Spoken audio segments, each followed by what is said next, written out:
amp2tv.square. Content, information, and opinions expressed during the related show are those of the show personalities and guest alone, and not those of Vic Canellis Media Group, its parent, affiliates, or stations. VCMG Live is not responsible for any content, information, or opinions expressed. User bears full responsibility for their reliance on such content, information, or opinions.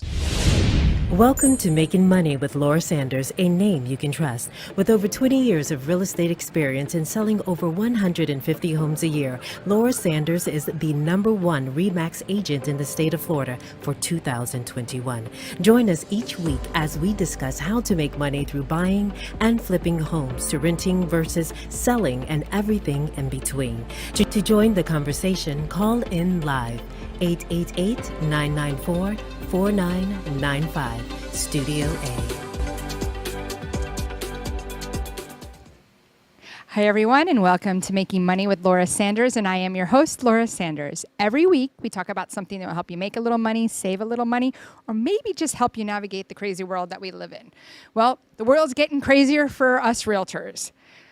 Starting next week, we're going to be dealing with what's called the NAR settlement, which is now going to affect buyer's agents. What does that mean for buyer's agents?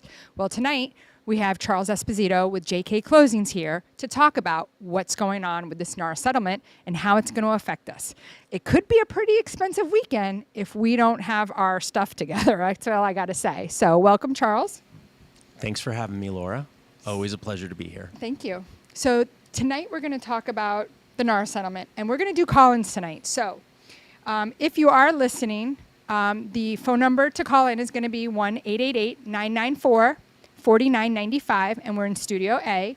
So if you are thinking about calling in, I did post it today on Facebook, and I've been sending it out to people. If you do have questions, which I have questions. Yeah, I will answer your questions and anyone else who calls in, and hopefully I can answer them. Okay, great. And if you don't call in, too bad for you. So my first question is, and I know we were talking about it briefly, is that there's a paper that we're going to have to give to a buyer. Yeah. Now, it's going to kind of suck if we pull up in our car and we get there and we go, hey, by the way, before I can let you in this house, I need you to sign this document. Because I feel like if we send it before we go, we send it electronically to sign, it's going to be sitting there for electronic signatures. Nothing's going to happen. So we get there. Do we have to explain this document, or? I mean, it's always helpful to explain the document to a buyer. And in this situation too, you're talking about maybe you got a cold call or you got a lead from online and you haven't sat down in your office with this buyer yet. So you haven't given them your whole presentation as to why they should hire you. But this settlement is stating that you can't show them the property without them signing an agreement that meets all of the terms of the settlement. So there are all sorts of different forms that you can use for this as well, as long as they're compliant. So, you have to get them to sign it, otherwise you can't show them. I would say that the comforting thing for buyers realtors, though, is that everyone has to abide by this new rule. So now it's going to be standardized across the industry, and it's going to professionalize the buyer side to where buyers are going to have to sign an agreement. So, Laura, yeah, if it feels awkward for you in the beginning to have to say you have to sign this agreement, everyone else is going to have to do this as well. And if you don't do it, you could get fined. Right. Do you know what the fine is? Because I heard it was $1,000 per house. It is $1,000. Yeah. Per house? It's $1,000 per showing that you don't have an agreement signed. And they're going to have testers for this as well. They're going to have undercover people from Florida realtors that are going around and asking to see properties, and they're going to see whether or not agents are getting them to sign showing agreements ahead of time. And if they don't, you could get fined. So just like they have fair housing testers and things like that, they're going to have testers. So if I get to let's just say you call me up and you say to me, hey, I'd like to see 123 Main Street. Now, 123 Main Street happens to be my listing. I don't need any sort of agreement signed to show 123 Main Street, correct? That's correct. If you have somebody that shows up to your listing, you don't need an agreement to show them that property.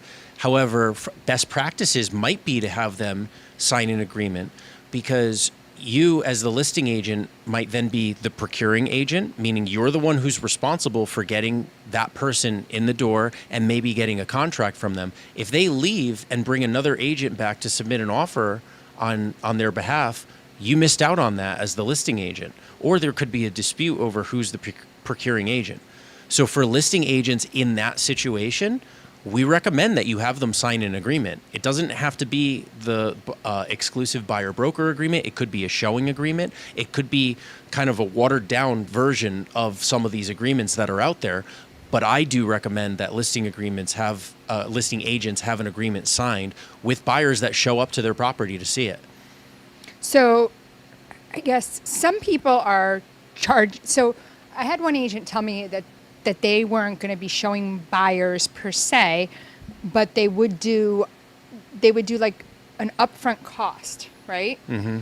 So if they like wanted a retainer. Well, it was weird. Like if a buyer wanted to go look at a property, let's say they wanted to go look at 123 Main Street, my listing. Mm-hmm. The buyer would call me, right? And they would say, I would like to see this property. Now, they don't want, let's just say my 123 Main Street, what the seller does not want to offer compensation, only to the listing agent, right?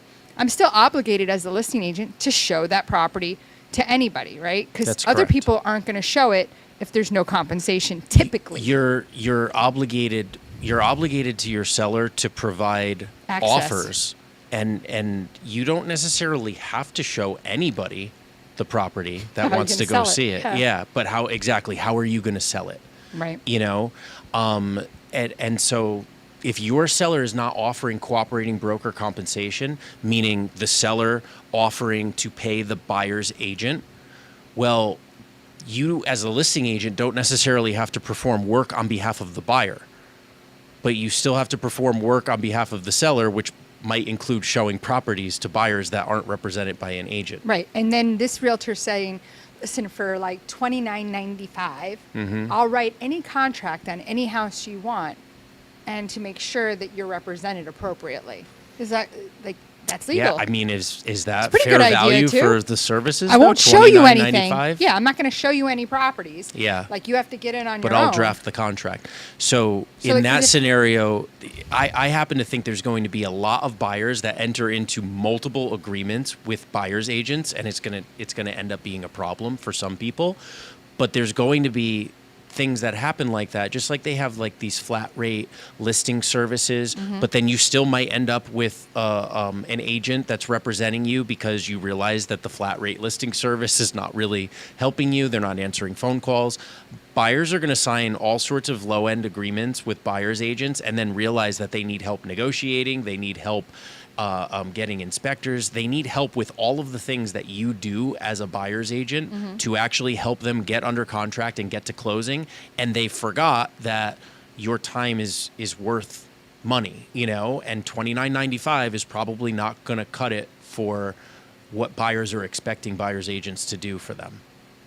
So, okay. So, I mean, if you think about it, though, it makes sense, right? If I say, listen, for $29.95, I'll do whatever you want, but I'm just not going to show you the properties. Yeah. So then if they want to see a property and there's a listing agent and there's no compensation, so I guess what does the listing agent then say to the buyer when they call to see the property and say, well, there is no compensation on this one in order for you to see? I mean, you got to sell it. Like, this seems so confusing, right? It is a little bit confusing. I mean, I guess if you're taking the listing, then you know that you're only getting paid and you're going to have to show it. Well, and not only that, but you as a listing agent, if your seller's not offering cooperating broker compensation, you know, you've already negotiated with them what your fee is on that property as a listing agent.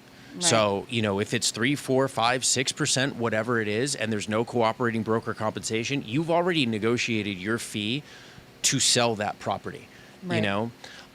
So don't undercut yourself as a listing agent. You're going to get buyers that come without representation. You get that now, you know? And usually in a listing agreement, listing agents will say to a seller, well, if I'm the one who procures the buyer on this, then my fee is this. You can still do that, you know? And we do recommend that you have an agreement with the buyer anyway, though, to protect yourself. Right.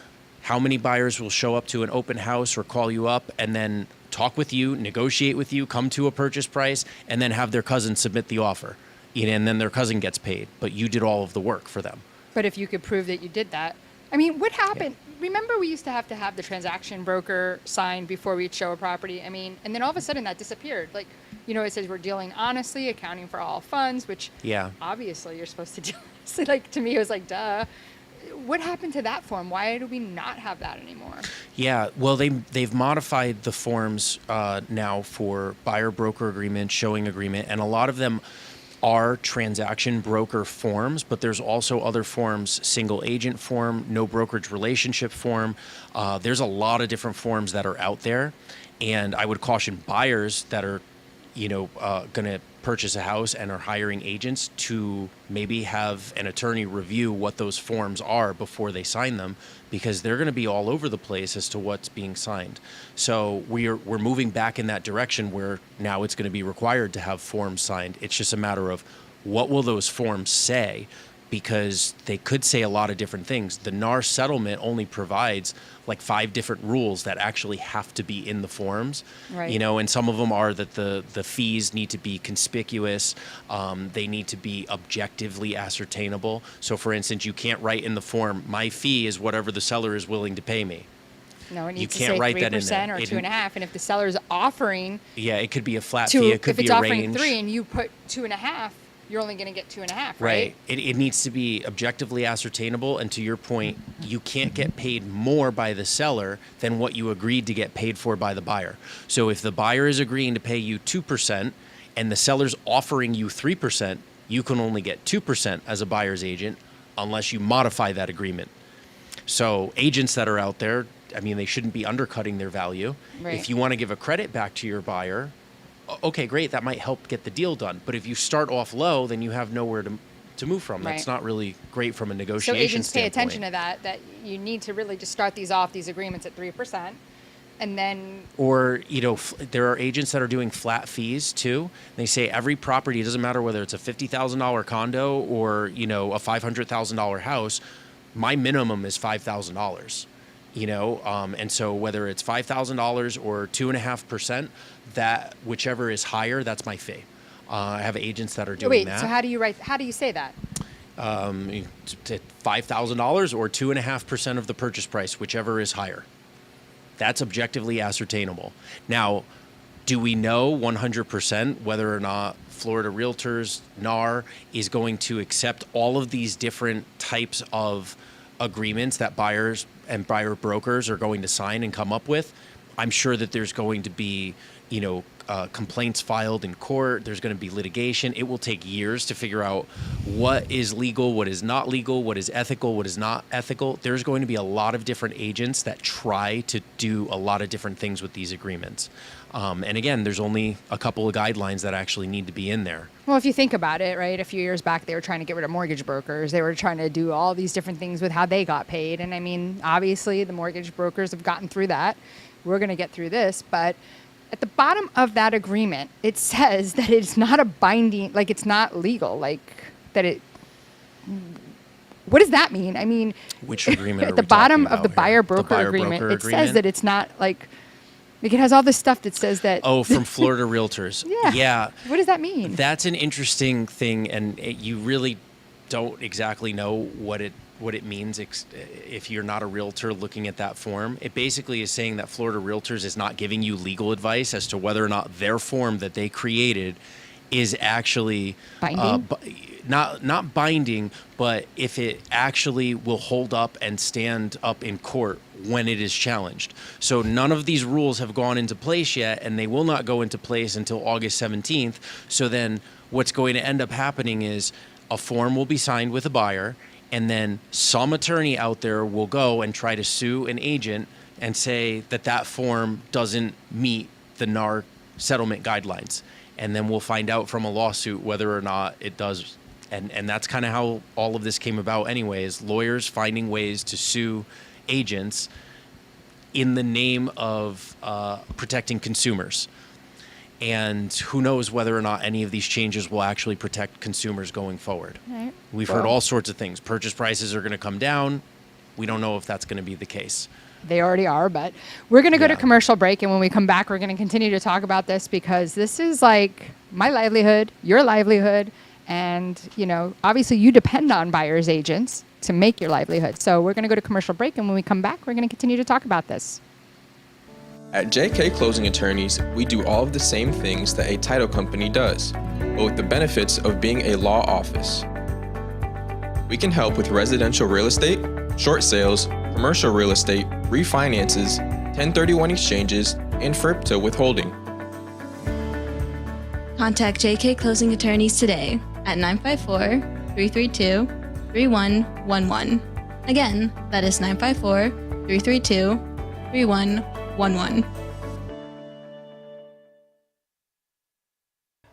Whether you're buying, selling, refinancing, or building your dream home, you have a lot riding on your loan specialist. Max Fish, a top 1% mortgage loan officer in the nation, will give you a same-day qualifying quote.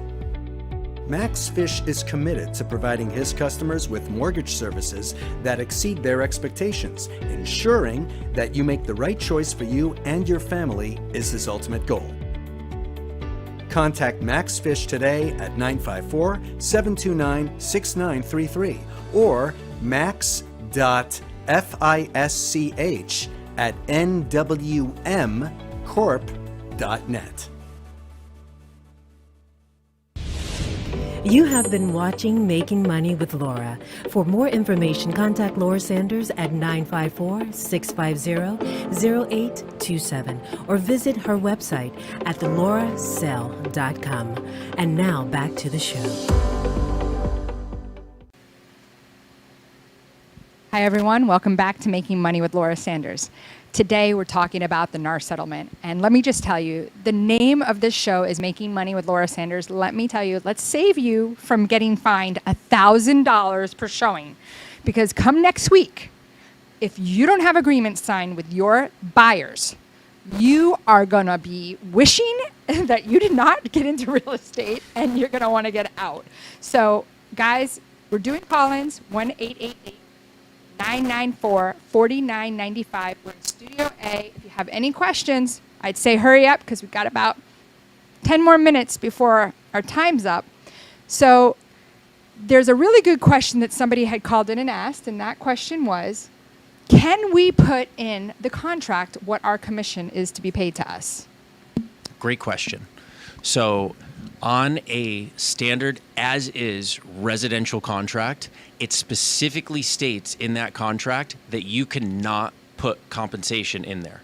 If you're a realtor, you look at the bottom of the as-is contract on the last page, it specifically states that I, as a closing agent, have to look at the outside agreements between the client and the brokers to determine what compensation is. And it even now references the MLS, so we anticipate that being updated. But the reason why you can't put it in the contract is because you guys as brokers are not part of the contract. The contract is between the seller and the buyer. You can't modify the listing agreement, which talks about agent compensation, in a contract that the agent is not a party to.